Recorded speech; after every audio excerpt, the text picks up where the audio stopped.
മാസ്കും കണ്ണടയും വെച്ചുള്ള പ്രൊഫൈൽ പിക്ചറായിരുന്നു അവളുടേത്. രാവിലെ FB തുറന്നപ്പോൾ കണ്ട റിക്വസ്റ്റാണ്. ശ്യാമ കൊല്ലം. പാവം, പാതിരാത്രി വന്ന റിക്വസ്റ്റാണ്.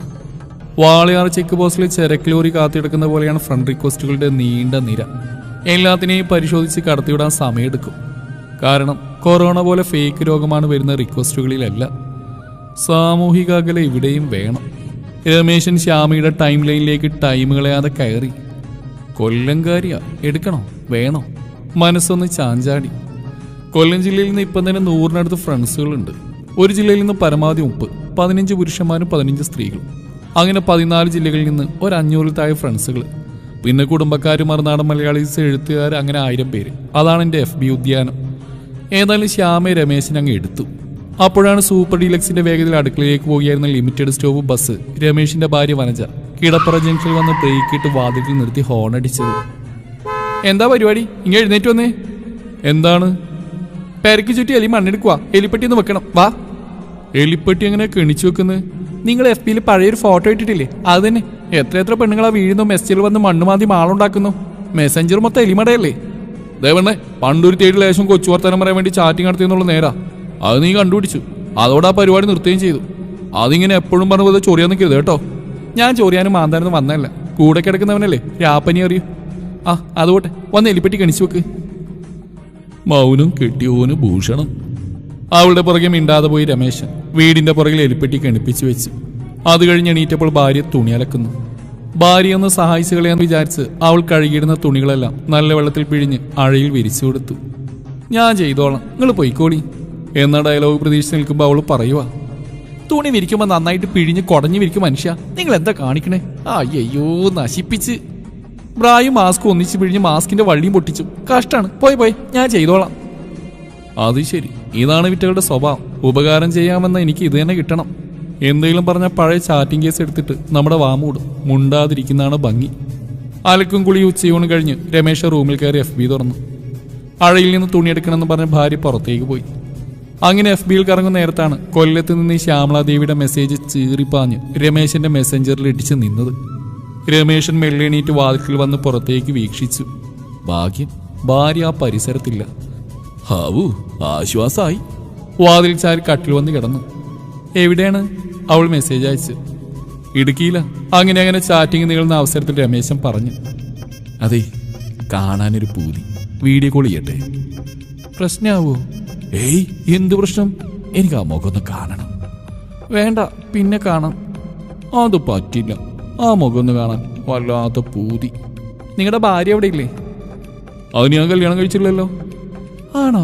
അല്ലെങ്കിലും ഫോട്ടോ കണ്ടാലും അറിയാം ആള് സിംഗിളാണെന്ന്. ഏയ്, അത്രയ്ക്ക് സിംഗിളൊന്നുമില്ല. 6 അടി ഉയരവത്ത തടിയൊക്കെ ഉണ്ട്. സിംഗിളെന്ന് ഞാൻ ഉദ്ദേശിച്ച അവിവാഹിതരെന്നാ. ഓ, രമേശൻ ചമ്മി. ആ ചമ്മലിൽ നിന്ന് കരകയറാൻ വേണ്ടി ഒരു ഡയലോഗ് അടിച്ചു കക്ഷി. കല്യാണം കഴിക്കാത്തവർ സിംഗിളാണെങ്കിൽ കല്യാണം കഴിഞ്ഞവർ ഡബിൾ എന്നാണ് വിളിക്കുക. എനിക്കറിയില്ല. ഞാൻ വീഡിയോ കോൾ ചെയ്യട്ടെ? Okay darling. പെട്ടെന്ന് വീഡിയോ കോൾ വന്നു. രമേശൻ കോൾ എടുത്തു. ഞെട്ടിപ്പോയി. ശ്വാസം നിലച്ചുപോയി. വീടിന്റെ വാർക്കപ്പുറത്ത് നൈറ്റി പൊക്കി കുത്തി എളിയിൽ കൈവച്ച് തന്റെ ഭാര്യ വനജ മെസ്സഞ്ചറിൽ ലൈവിൽ. എന്റെ ഭഗവാനേ, രമേശൻ അറിയാതെ വിളിച്ചുപോയി. യാത്രയ്ക്കായിന്ന് പ്രിയജനമേ ഞാൻ പോകുന്നു. മെഴുതിരിയേന്തും മാലാഖ മരണരഥത്തിൽ വന്നെത്തി. എടി നീ അപ്പൊ ശ്യാമ കൊല്ലം? ശ്യാമയല്ല, നിങ്ങൾ ഈ വനജ കൊല്ലും. കുറെ നാളായി നിങ്ങളുടെ ഈ ഞരമ്പുരോഗം ഞാൻ ശ്രദ്ധിക്കുന്നു. ശരിയാക്കി തരാം കേട്ടോ. വനജ ഫോൺ കട്ടാക്കി. ഇവളുടെ ഫേക്ക് ഐഡിയ ആയിരുന്നോ ഇത്?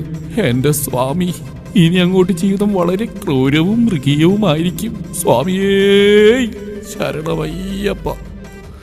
പുറത്തൊരു വലിയ ശബ്ദം കേട്ടു. അമ്മേ, ഒരു മുഴുത്ത തുരപ്പനിൽ പെട്ടി വീണു. മുറ്റത്തുനിന്ന് മകൻ വിളിച്ചു പറഞ്ഞു. 1 അല്ല 2 എലി വീണു. അവിടേക്ക് വന്ന അമ്മയുടെ മറുപടി കേട്ടു സംശയത്തോടെ മകൻ ചോദിച്ചു. 2 എലി വീണോ? എന്നിട്ട് ഇതിലൊരെണ്ണല്ലേ ഉള്ളൂ? 1 അമ്മ വെച്ച കണ്ണിൽ വീണ മെസ്സഞ്ചറില്ല, വീടിനുള്ളിലുണ്ട്.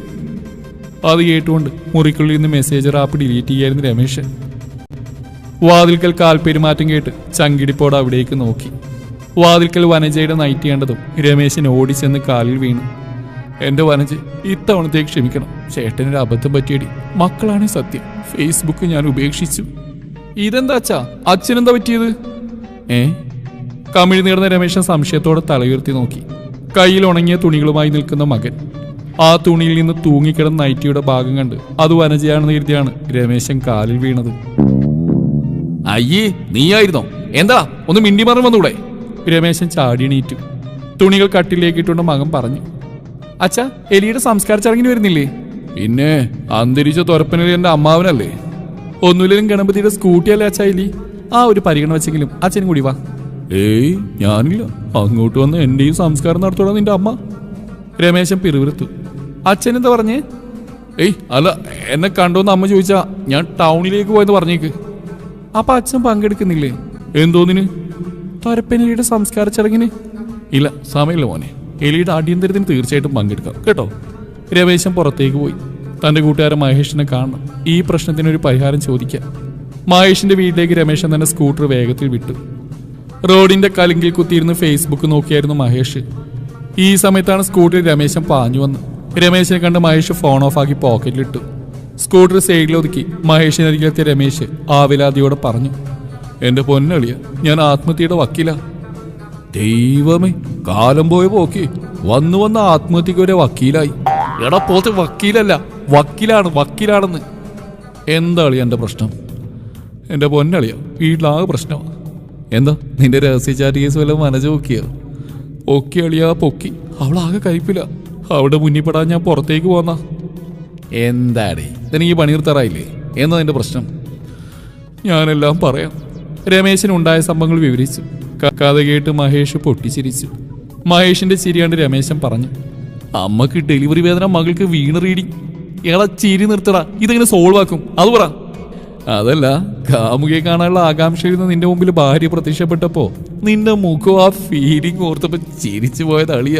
അയ്യോ, എനിക്ക് വയ്യ ചിരിക്കാൻ.